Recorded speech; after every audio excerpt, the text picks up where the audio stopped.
welcome back here to Wake Up Call with Dan Tortora inside of the Great Lakes Honda City studios. Of course, Great Lakes Honda City on 7140 Henry Clay Boulevard in Liverpool, New York. And I am so proud to be here every single Tuesday with the Bearcats in our exclusive multimedia marketing partnership.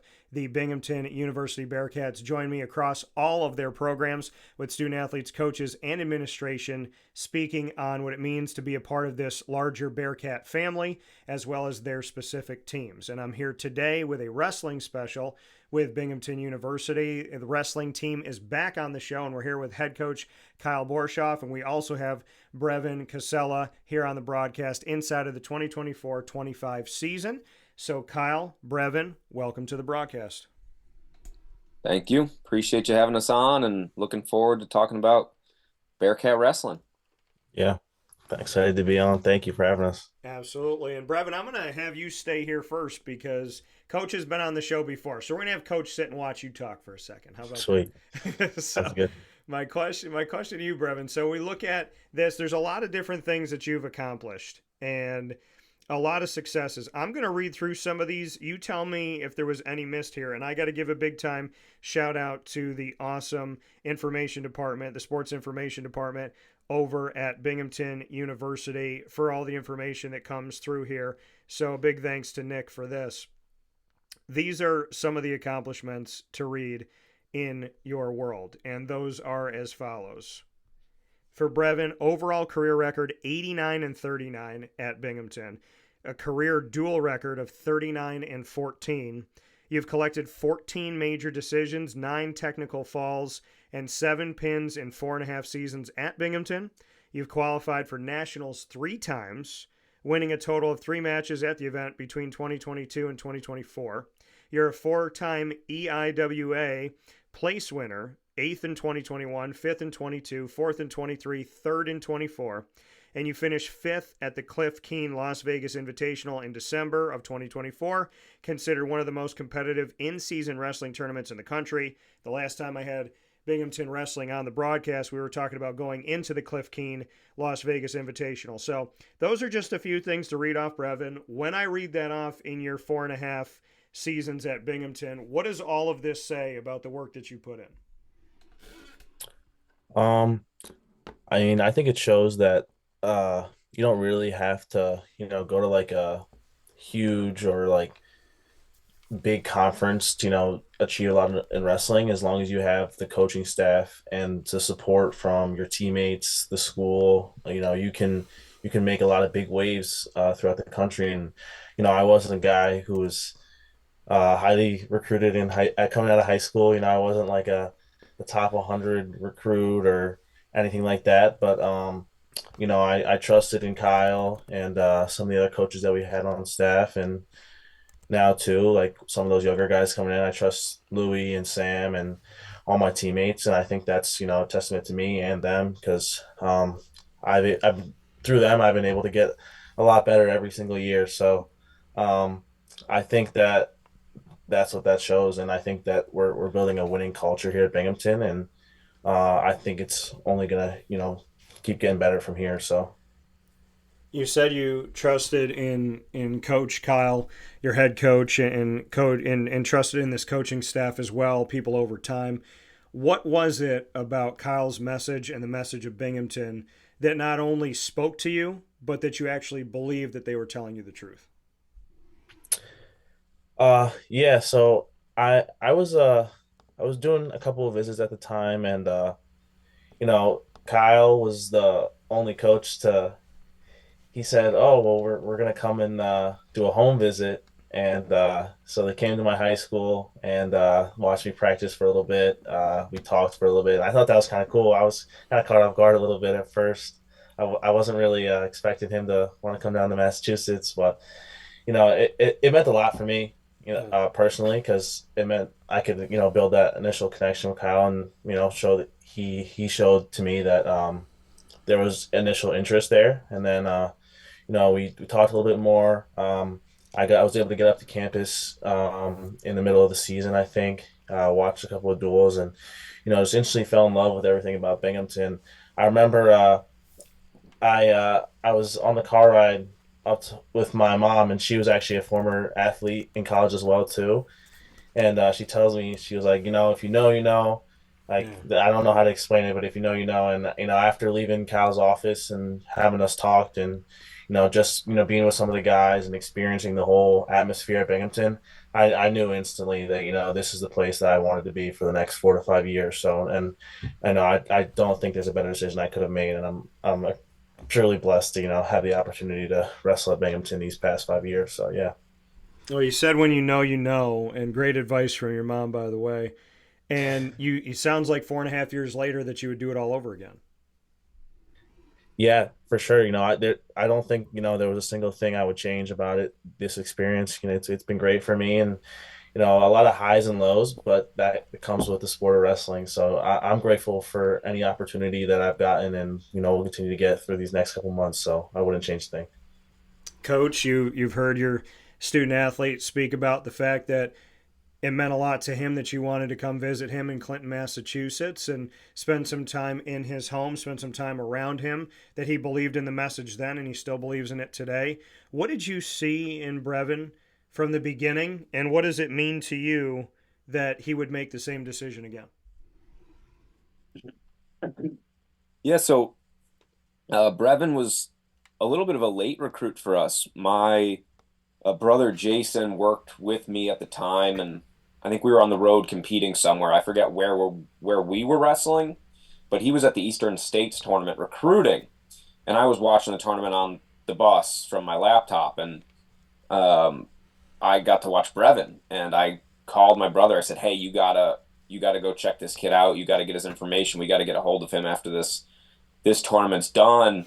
Um, and that was after Brevin had lost because the match that he lost was against a very good opponent, and I loved the way that he wrestled in that match and knew that he was going to have a great future ahead of him.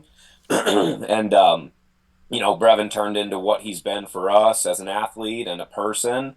He's done an incredible job, and that guy that beat him um, went to two different Power 5 Division 1 universities, and I don't think he is on the team at the one he's at anymore, right? So their careers couldn't have gone in two different directions, and that's just a testament to who Brevin is and what his work ethic is, and really just his belief in himself as well as what we've been doing. So it's incredible to hear Brevin say things like that. It's very nice. Obviously, he's been a staple in our program for the past several years, and he's had a lot of success, and I know he wants to have more success, and Yeah. he's got one shot left, and he's been a picture of consistency this season. We talked about it a little bit today, just winning big matches in almost every single match he's had this season. He's been against a nationally ranked guy, so he's doing a great job, and just fortunate that I guess we were in the right place at the right time, and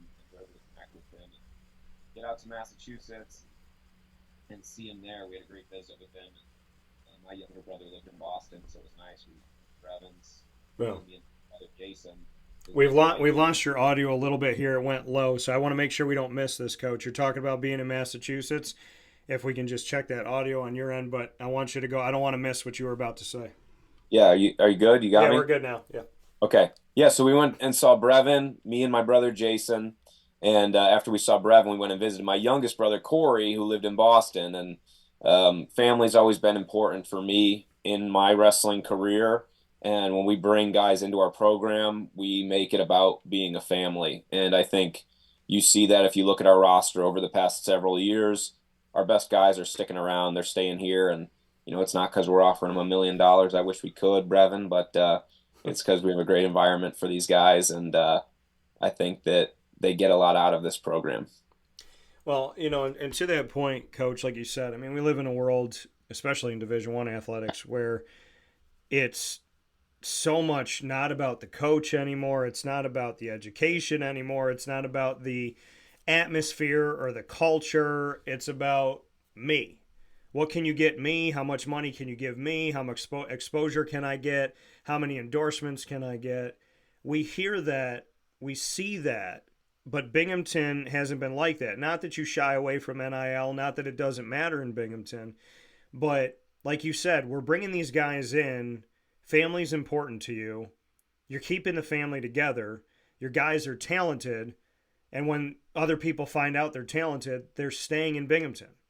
Why do you think they're committed to Binghamton year in and year out in a world where so many people are changing schools like underwear? Why are people committing to Binghamton, recommitting to Binghamton, and just what you can say to truly building a culture and a family and, dare I say it, I guess trying to be old school and not just about the me, me, me? Yeah, I wish I had a great answer, and the best I can tell you is that I I believe that we treat our athletes well. I think that we have great communication. Um, I think that Brevin touched on it a little bit. We have a really nice culture. We do have a great education. We're one of the best public universities in the country. We try to get our guys master's degrees. We try to get our guys engaged in coursework that they're going to get a lot out of while they're here. So there's a lot of reasons I think that people stay here at Binghamton, but I wish I had a great answer for you. All I can tell you is that whatever we're doing, it's keeping guys like Brevin happy enough to stay here, and I appreciate that. And I don't anticipate that I'll be changing the way that I coach anytime soon. So hopefully, we just continue to build on what we've been doing and providing that avenue and culture that people want to be successful in.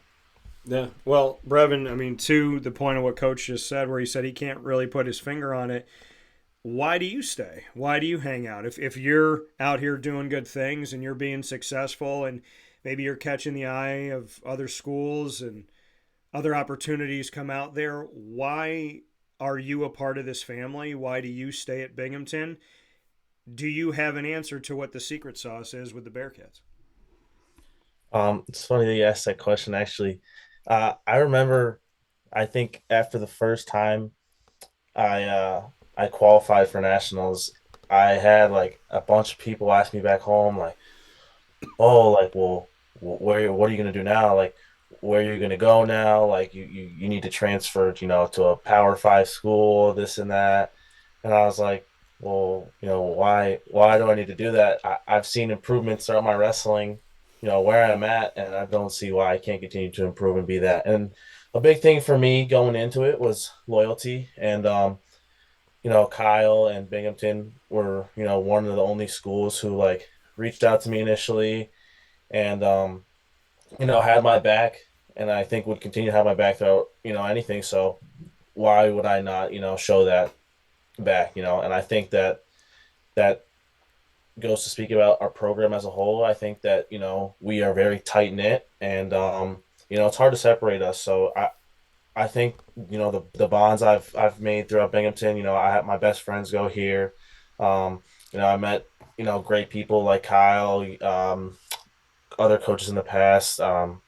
So I just, I never have felt a reason to ever leave Binghamton. It's always just felt like home to me. And I would never want to change something like that, So that's mainly my reason. I can't really speak for, maybe some of the other guys on the team, but that's the reason why I stay. And your first season in Binghamton was during COVID, 2020, 2021.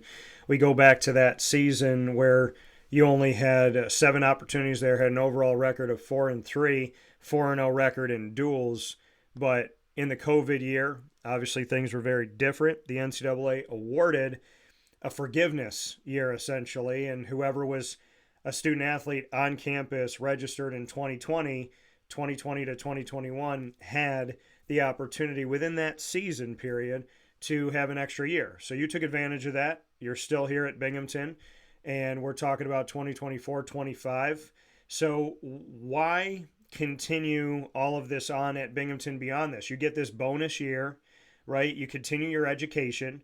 You continue your opportunity to grow and learn in the classroom, and then you also continue to stay on this team and on the wrestling team with the Bearcats. When you were given this bonus year from the NCAA, this 5th year, why was it important to you to not only continue your time with this family at Binghamton wrestling-wise, but also to continue your education at Binghamton? I think just because the opportunities that, Binghamton University has given me, I'm able to get a great degree while, going out and be able to wrestle some of the best guys in the country. So I think that's a huge part of the recruiting process is being able to set guys up. I know Kyle talks about it a lot. Set guys up for after college is over. You can't wrestle forever. I wish I could, but eventually everything must come to an end, and it really does. It gives guys a chance to go and get a 4-year degree, or go and get their master's afterwards, and you're doing it while wrestling. So why not? It kind of seems like an easy decision, but it really was like the smartest thing to do. So yeah. Before we get back to Coach here in this Bearcat break room, focusing on the wrestling team with the Bearcats at Binghamton University and our exclusive multimedia marketing partnership with Binghamton here on Wake Up Call with Dan Tortora inside of the Great Lakes Honda City studios. You are also a football player, Brevin. So how did football help wrestling, and how did it maybe hinder? How does it help you, and did it hurt you at all? Was there something about football that you had to unlearn when you're on the mat? Yeah, I mean, I think wrestling definitely helped me more so with football. Okay. I played a couple years in high school, and then I think I had to make the decision for myself what was better for me in the long run, and I really did like football and I enjoyed it, but it was kind of getting in the way a little bit of wrestling season. I wasn't able to compete at all these big tournaments that a lot of the top guys in the country were competing at. So I wanted to put my foot in those waters a little bit. And at the end of the day, I think I made it was the just right decision to just stick to wrestling year round. But it definitely helped with both. It's a different mentality just because football's a lot more team oriented, and wrestling's although wrestling does have that team oriented mindset to it too. It is when you're out there, it's just you and another person. So, Yeah. but I did like it, but at the end of the day, I needed to make a decision, and I think I made the right one. So Yeah, I think it would say that you've done well for yourself up to this point. Coach, if there was a football team at Binghamton University, what position would you put Brevin at? Oh man, I think I'd probably put him at receiver. He's got good hands. He's pretty quick off the line, and he's pretty tall, so he can get up there and he can win some jump balls, I think. Um, if he was on the other side of the ball, I'd probably put him at linebacker. I think Brevin would make a good linebacker. Um, Yeah. that also seems like the most fun position in football to me, so maybe I'm just projecting, but I think he'd be good at that too. Yeah, I would have picked linebacker for him as well, so makes sense here. Coach, we said great things about Brevin's career, but I'm not going to let you out of this one without saying some things too. Hopefully we make you blush a little bit. We'll see what I can do here. 8 seasons as the head wrestling coach at Binghamton, 10th season overall with the program, 8th as the head coach, 49 duels as the head coach at Binghamton, the third most in program history with 49 dual victories. Led Binghamton to their first win against a Division I top 20 program when you defeated number 18 Navy 18-17, and that was within this past calendar year back on January 21st, 2024. Also helped Binghamton defeat a Big Ten conference opponent in each of the last 2 seasons, Northwestern 21-15 on February 16th of 2024, and Maryland 28-10 within the last few days here, January 5th, 2025. I'm going to stop there for a moment. A Division I top 20 victory against Navy has happened within the last less than a year that we're talking, because we're talking here and having this in the first full week of January. And here you are, you did that on January 21st, 2024, and then beating the Big Ten twice in less than a calendar year, February 16th, 2024, and January 5th, 2025. Bring me into those, a top 20 Division I win, and then 2 wins over the Big Ten. Not only are these huge for Binghamton wrestling, but they've all happened in less than 365 days. Sure. Yeah, the Navy win last year was great for the program. The academies are always tough. Army and Navy, they put good wrestlers on the mat every single weight. They're good. They stay in good position. They wrestle really hard. So every year when we go into those duels, when we have them, we know that the academies are going to compete hard, right? And we have to figure out, what can we beat them with? Where can we beat them at? The Navy matchup last year was a good matchup for us going into it. We kind of knew, what it looked like on paper. We kind of knew where we could win and compete well. And that match came down to heavyweight. And our heavyweight and the Navy's, the Academy's heavyweight had split matches. So they had wins and losses against each other. So that was an exciting duel for us. Our heavyweight got that win to seal the victory. It was big for him as a wrestler. It was big for our program. I've always felt a bit of a rivalry with the Naval Academy, just being an EIWA conference guy my entire collegiate career as an athlete and a coach. So Navy's always been a conference opponent for me. And I've always loved when we've been able to get wins over the academies as an athlete and a coach. So it's always a nice win for us to beat one of those guys. The Big Ten wins are great, right? The Big Ten is the best conference in wrestling. For everyone that competes in the Big Ten is well-resourced. They have great recruits on their roster, and they're just really strong wrestling programs. So to get Big Ten wins in our sport is, really an incredible feat for us. And, we want to continue to give ourselves opportunities to do that. This season, we wrestled Illinois, we wrestled Penn State, and now we've wrestled Maryland, as well as some other Power 5 conference schools. So we compete against these best teams in the country so that we can figure out how to get better. Can we beat them? Can we compete with them? What do we need to do better? What are we doing well?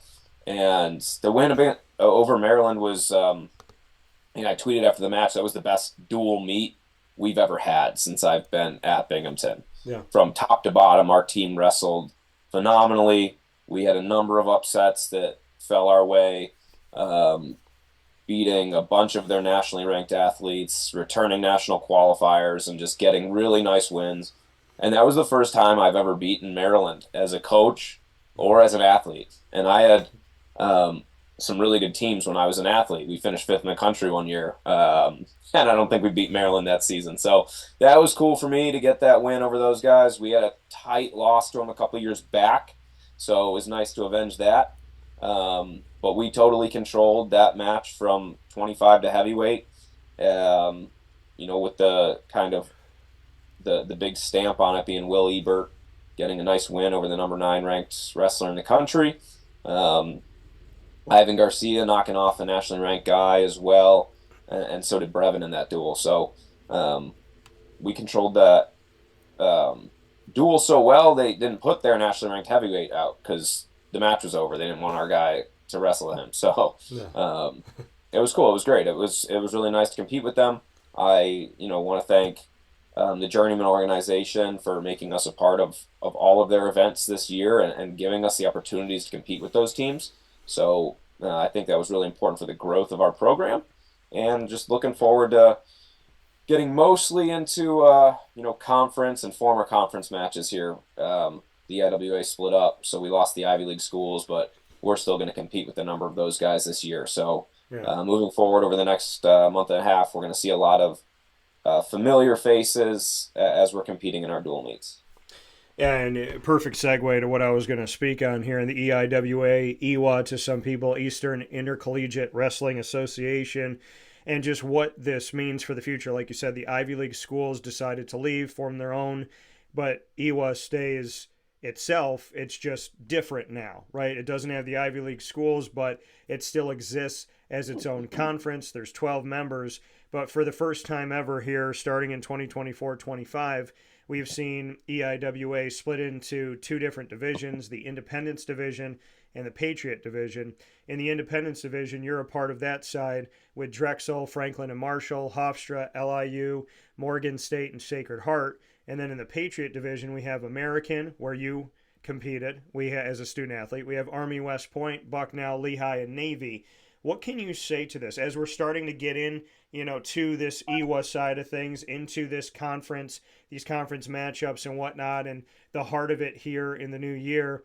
Just what you think about the Ivy League schools leaving, and then what EIWA decided to do to split into 2 divisions and form the Independence and the Patriot. Yeah, the EIWA in our sport is a very historic organization. We're the oldest wrestling conference that exists. We've had a ton of different members, some that have moved on to bigger conferences, some that left, no longer have programs. But the EIWA has been around for a very long time. The EIWA has always managed to be successful in the sport of wrestling, and I believe we will continue to be successful in the sport of wrestling.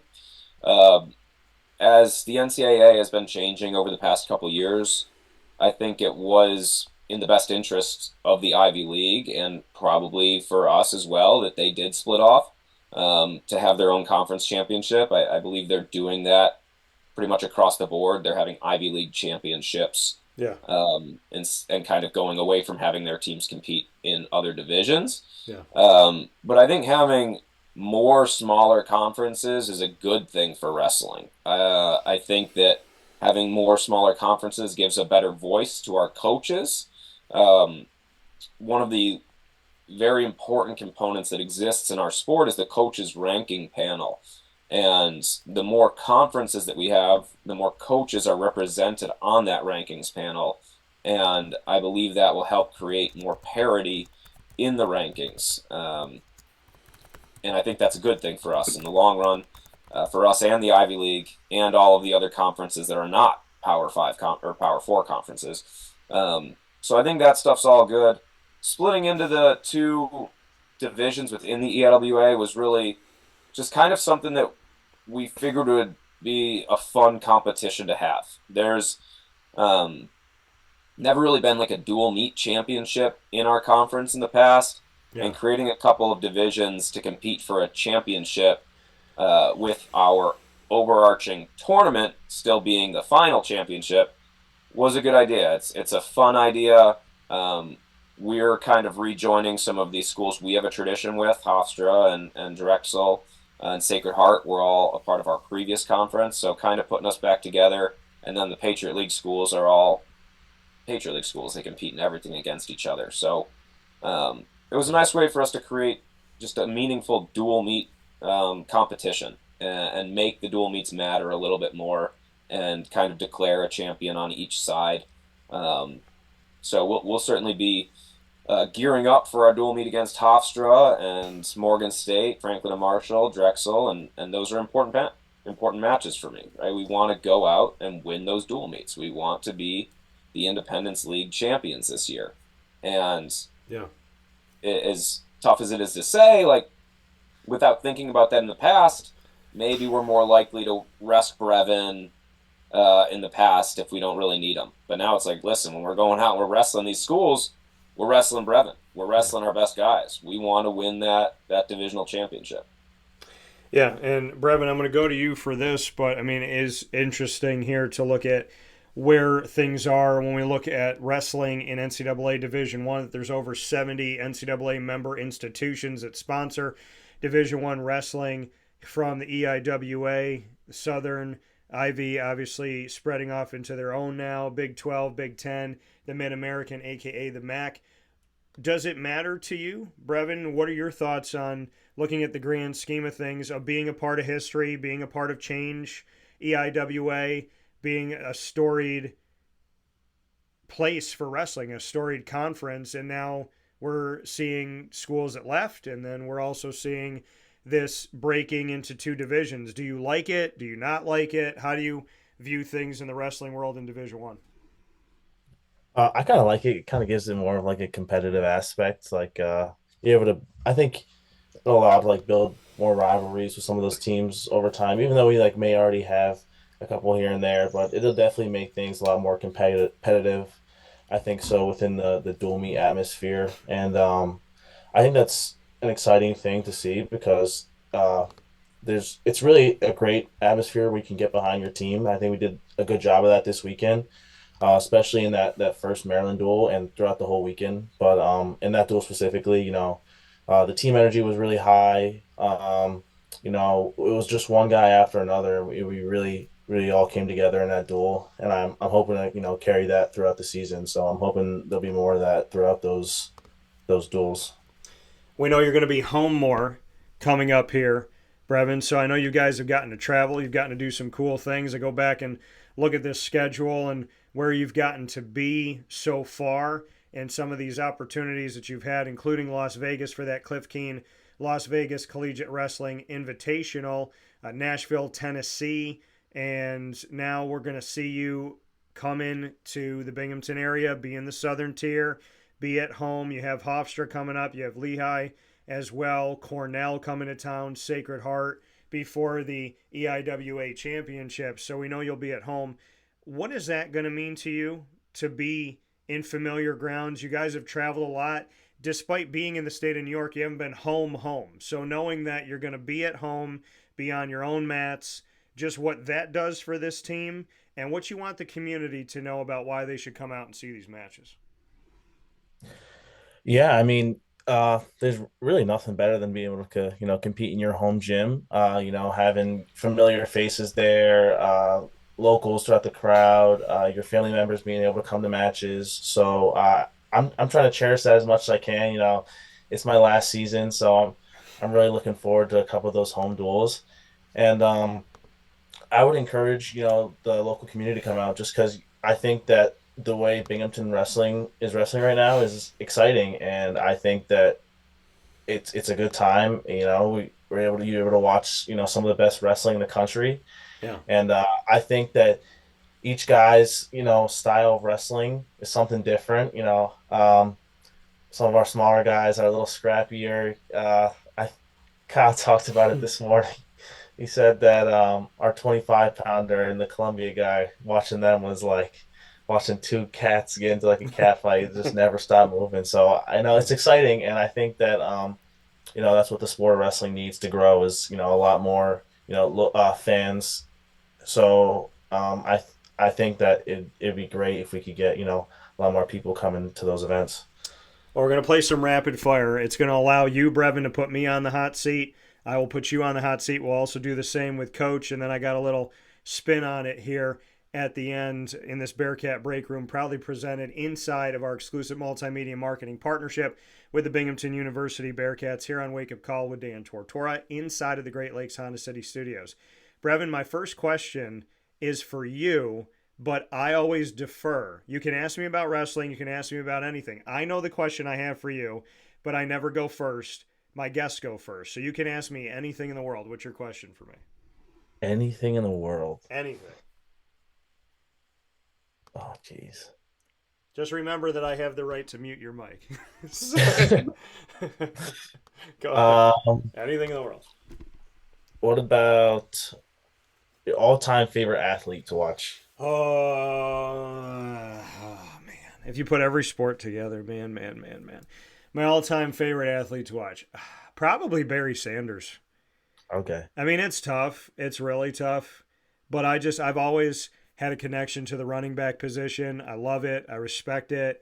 Got a lot of friends that are running backs. And I'd probably have to say Barry Sanders because he could be on a 2 and whatever Detroit team. They could be 2-10 at the time. And the dude would hit a pile. And I'm like, why aren't they blowing the whistle yet? And then you'd see the pile moving, and it was just like this moving igloo. And then he'd burst out the other side, and he'd stop, he'd make a move, and he would bend his ankle like he's going to break his bone, and then he'd go in the other direction. And I'm like, this dude, he's on a team that's not good, and he's doing this. Like, what if he had a team that was going to the playoffs? I mean, Barry Sanders should have won 3 Super Bowls, but I'm really, I probably would have to pick him because I go back to just watching him and looking at my parents going like, can you do that? Can you break your bones and then keep moving? I just never understood how this man was like Gumby, but really good.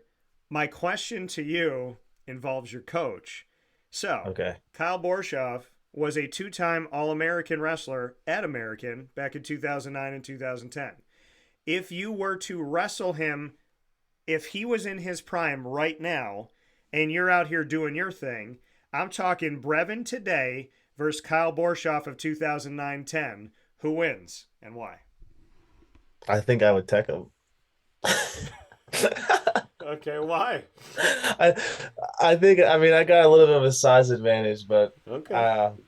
I think once I get that first takedown and just be able to start scoring points on top, I just don't think he could, handle that. So All right, Coach. Now you can make him run in practice. So going over to Coach now, Kyle. First, before you answer your question to me, do you have a rebuttal to Brevin's answer? Yeah, it's nonsense. There's footage. There's footage that exists of Nice. me just ripping Brevin to his back with a mousetrap. And I have a torn ACL. I'm an old man. We're talking about my prime. Yeah. It's not close. It's not close. Uh, Brevin does what I did in college, but not as well as me. So I'm not sure how he's thinking he's tech falling me. We all know that I pinned Brevin probably, I don't even know if it makes the third period. I think. I think it only goes two. I think he's on his back. And I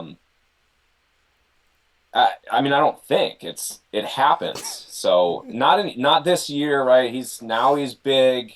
Yeah. He's 174. He's got some weight on me, right? So now I give him to Louis.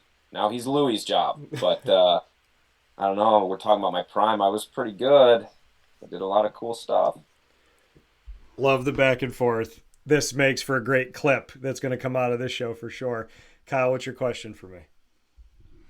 If you were to start training Yeah. tomorrow Hmm. in a sport that you've never played, which Olympic sport are you most likely to make a team in that you've never done before?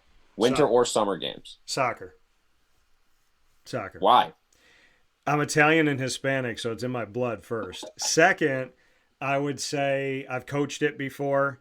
I like cardio a lot more than I did when I was in high school. So I do like to walk. I like to get out there. I like to get my body moving. I dated one of the females in my history that I have dated, played for a collegiate soccer team, and she was an outside mid. I respect the heck out of that. I don't know if I might pass out in the first, few minutes if I was at that position, but I feel like soccer would be the Olympic sport that I would pick due to my love for it, my increasing of understanding for it over time, and the fact that I would like to think that it's already in my feet because I was messing around. My cousin played and I was messing around in the street. She passed me the soccer ball and I was just playing with it with my feet, not paying attention. She goes, "What are you doing?"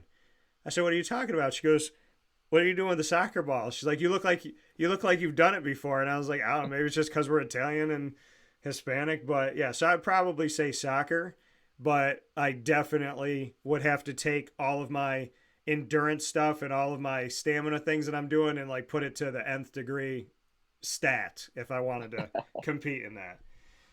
It's a good question. I like it. All right, let me see here. All right, Kyle. We're going to stick with sports. So, if you were coaching any other sport, and I told you that you had to coach this sport right now and it was going into the postseason, what sport do you believe that you could coach into the postseason at this moment right now? I'm going to take you and drop you in this sport. It's the start of the playoffs. What sport do you think that you could coach and win a game in the postseason if it happened right now? The 100-meter sprint. Okay. Why? You just drop me in there with the best athletes in the world, and I tell them to run. Run as hard as you can for 100 meters. You got this. You can do it. You're going to win. Then they're going to win. It's easy.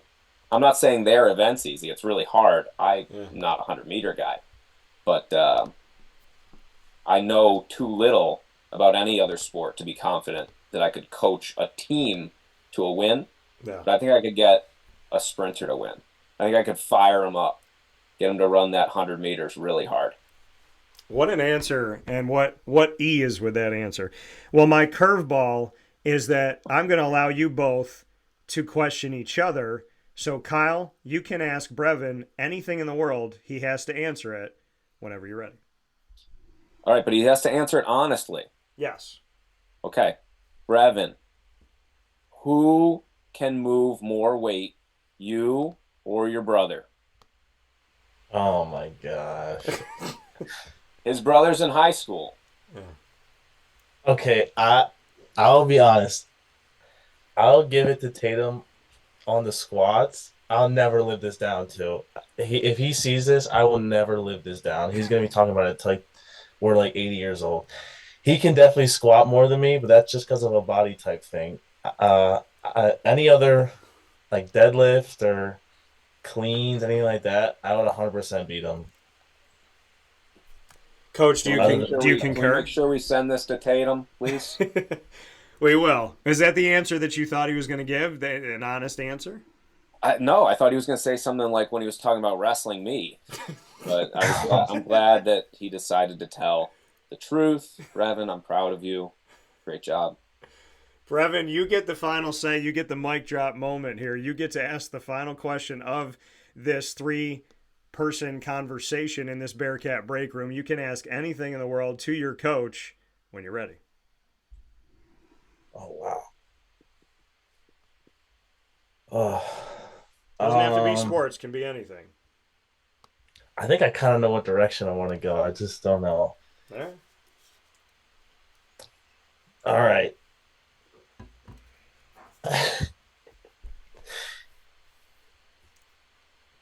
Who uh if you no, I don't know if I want to go with that one. Sorry. No, you're good. Not everybody gets to question their coach on something that can be seen all around the world, so take your time. I want to know how you think a match in a prime, like prime for prime, would go between you and Louis. Hmm. I'm saying like pound for pound, like same weight, say like somewhere in the middle. Like, how do you think that would go? I'd kill Louis. Why do you think that? Well, I think he would struggle with my bendiness. Um, Wrestling me is like wrestling Gumby mixed with the Tasmanian Devil from Looney Tunes, I like and I think that would be challenging for Louis. I think if Louis was gonna beat me, it would be like a he'd he'd get like a quick takedown and he'd get me flat and he'd keep me there for a while and then I'd have to build out of that hole, but I'm not sure we'd end up there. So I'm gonna pick myself, Brevin, and if you know, I've coached you for 5 years and I've told you have to always believe that you're gonna win. Yes. No matter you have to be crazy to win in wrestling. If I get the crap kicked out of me for a straight hour, at 1 hour and 1 minute, I believe I will win the next time it happens. And that's how you need to believe too. So I would kill Louis. He knows it. I know it. You know it. And now the whole world knows it. And Louis, don't hurt me, please. And for everybody that doesn't know, Louis, the assistant coach on this team, and Louis, you're gonna have to come on the show next, and you're gonna have to be able to give your rebuttal. So shout out to Coach Louis out here, and we appreciate you. Probably my favorite statement of this whole conversation is Coach Kyle saying, "Louis, don't hurt me." So that being said, for Kyle Borshoff, the head coach of the Binghamton Bearcats wrestling squad, and of course for student athlete Brevin Cassella here inside of the 2024-25 season, we thank you for being a part of this Bearcat break room on Wake Up Call inside of the Great Lakes Honda City Studios. Kyle, thank you, and Brevin, thank you as well. Thanks. And thanks for having us.